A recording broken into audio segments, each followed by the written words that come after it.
The Honourable Dr Brian Walker. Thank you, Acting President.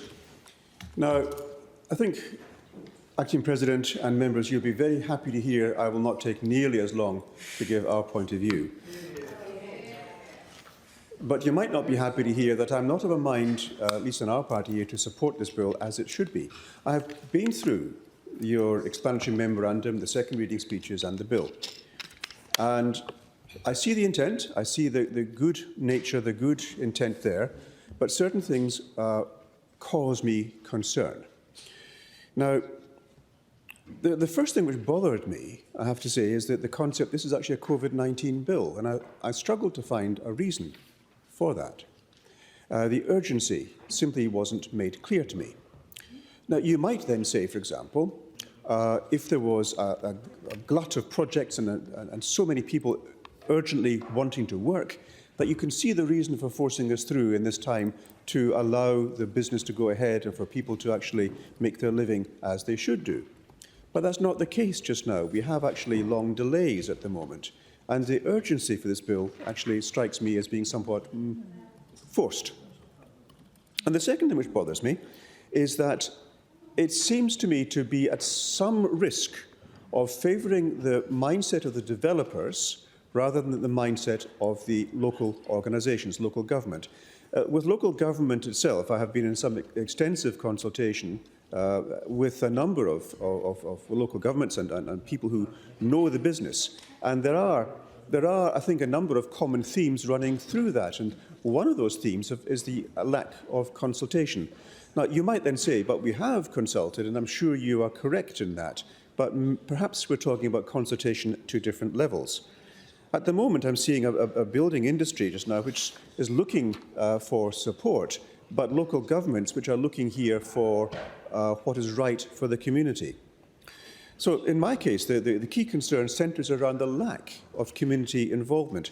And that's something that I've pointed out a number of times with the bills which have come before us. So it's starting to look as if consultation is actually a bit of an Achilles heel for the government. Now, it's possible that because of the overwhelming numbers, there's no need to consult to that extent and to satisfy the different needs of the parties because, quite frankly, you don't need us. But it doesn't serve you well. We had the same thing with the Aboriginal Heritage Bill, where the consultation was deemed to be very adequate, and I had serious concerns with that. Now, I can well take on board the differing points of view to that, but you have to bear in mind I'm also, as an ex-associate professor for general practice at university, one of my jobs there was teaching communication to medical students. Let me tell you a story. And I use this with medical students. You've got a patient coming to you with a sore throat. I don't know what you think about that, but a sore throat, someone coming to me in my busy clinic with a sore throat, I'm thinking, why are you here? You're wasting my time, are you not? Sore throat, take some Panadol, go away. Don't bother me. I've got other important things to deal with. And that is the true opinion of many health practitioners.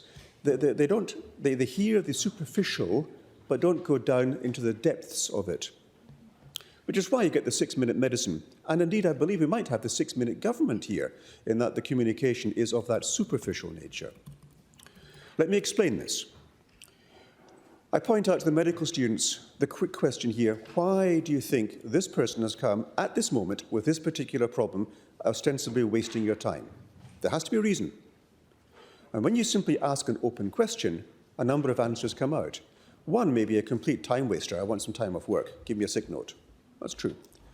Others, and this has actually happened to me. The patient says, well, my best friend died the other week there of cancer, actually leukemia.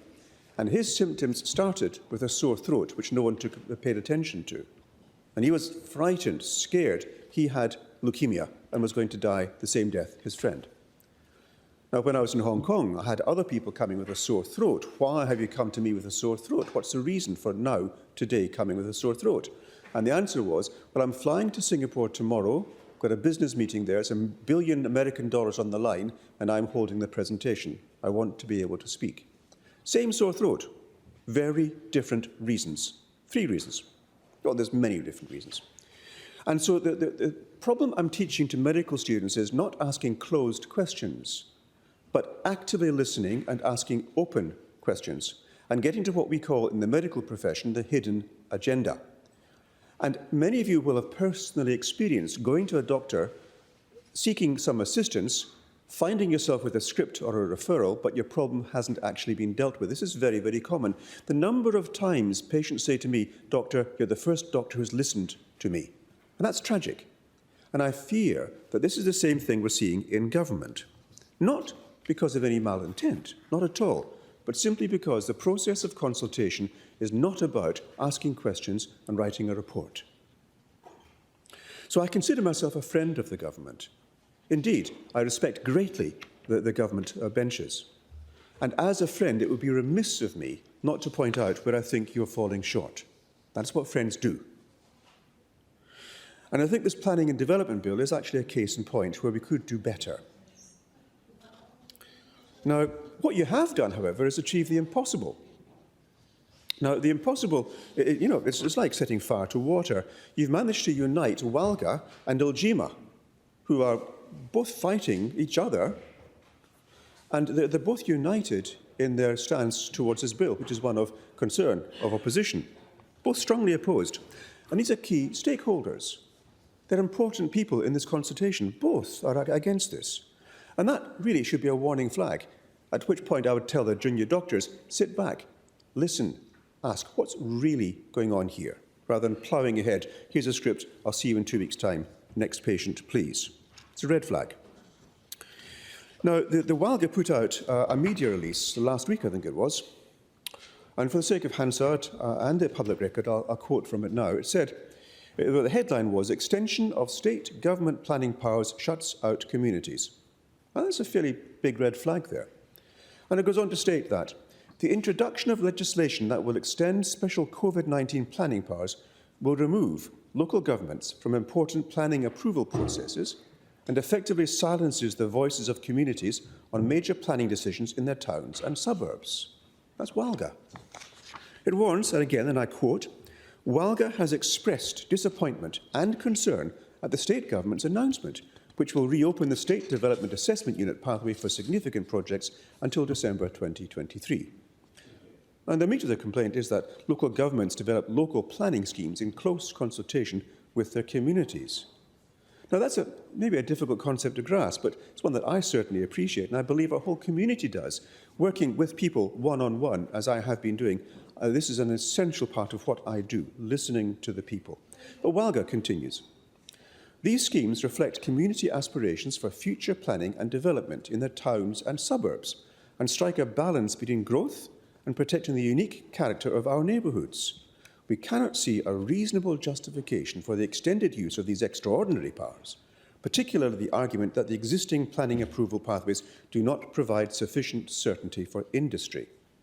Since their inception, WALGA notes, development assistant panels, which have local government representation, have approved over 95% of all applications. And then they say approval rates for proposals determined by local governments over the last 5 years are even higher, with 99% of all proposals approved. So, here we have it. The key stakeholders here haven't been listened to yet again, according to the numbers. Now, I think the problem we're facing here is that, and what WALGA has been telling me, and LGEMA as well, is that, and they do, I think they've hit the nail on the head. What we're looking at here is government seeking to extend an approvals system over an assessment system, with the economic interests subsuming the public interests to a worrying degree. And this is what they're really saying. Take a step back, let's think this one through again. Now, I know it's not going to happen, but I will point it out for the record. It doesn't sound healthy to me. If a medical student or a doctor was doing this, I'd be saying, whoa, take a step back. You might be allowing a misdiagnosis to happen. Now, there's also concerns here that the industries, and Nigel Satterley, for example, lovely man, great business, what influence has he had on this? No, I don't know. I won't make any, cast any aspersions or allegations. But these things in the public mind would actually come together to think, I wonder what's happening. It brings us further into some degree of mistrust. And I don't think that's a good idea. So the principle I have is actually one of inclusion, of participation, consultation. I don't see that here. The hammer and the nut there, cracking it open. I think we've gone past the mark. So the intent is good. I do approve that. I applaud that. But I do suspect that we've got the wrong measures here. Now, I asked a question on Tuesday about this, about the temporary amendments and what they've hoped to achieve, and the approvals and the assessment system. And I looked at the figures, and it's something like there were 98 applications to use the temporary system, but 48 of those were subsequently withdrawn, with 50 live applications, of which 17 have been approved to date. That was the Minister's reply. Now, I'm sure it's all in process. It may be we're comparing apples with oranges. It's possible. But that's not the 99% approval rate. That's a 34%, while the other two-thirds are still in limbo. And that makes me concerned. Now, I'd like this to be addressed in the Committee of the Whole House stage, because I do think if we're not addressing this properly, we're actually not serving our community as we are beholden, as we are bound to do. Now,